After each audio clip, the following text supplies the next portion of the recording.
So, bali may ginsarig sa ating grupo ta. Unit is Honda MX-155. Bali ang obraon tadi is restoration. Try ta akong mabalik ta sa standard nga itsura. Tapos ang obraon tadi, clean look lang, stock parts tanan. Check ta ang unit kung ano mga irislan niya.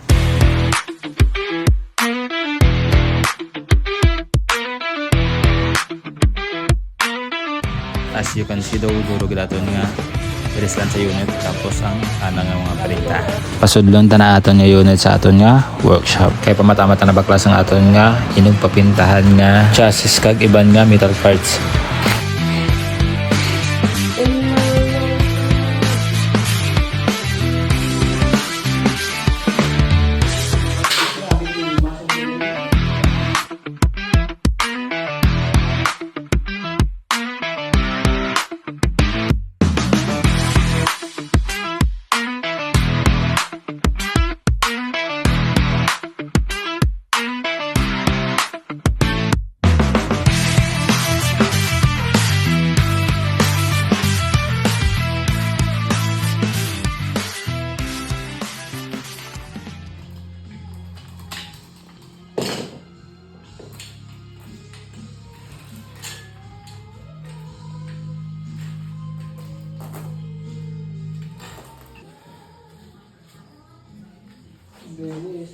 Kag may gamay gali nga problema dyan, no? Nag-stuck ang pin sang adon nga center stand. Ipag-grinder gali naton da kay Brian Capilio.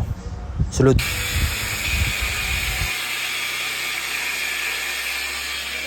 Tara.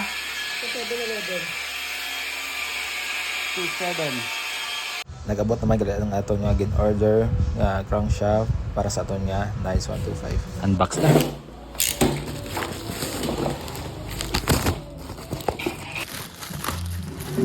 Ang managalang brand sa atong crankshaft, C5 standard. Sa mga gusto mong bakal-sang pareho dyan ang crankshaft, click nyo lang atong link, testin nyo kung ayos man. So mag-apos ko, palain ko, baka sinyal mo, pag-ibin man, no? Pareho lang. Baka mas sinyal mo.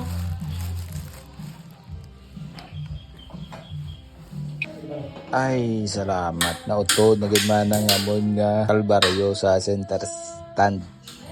Tapos na yung ball. Dati eh. Hindi kayo matuloy.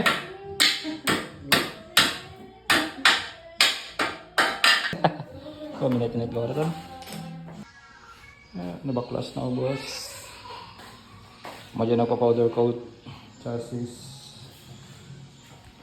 Ang problema ay may litik pa. Holding on to the man. Yeah. Let's go.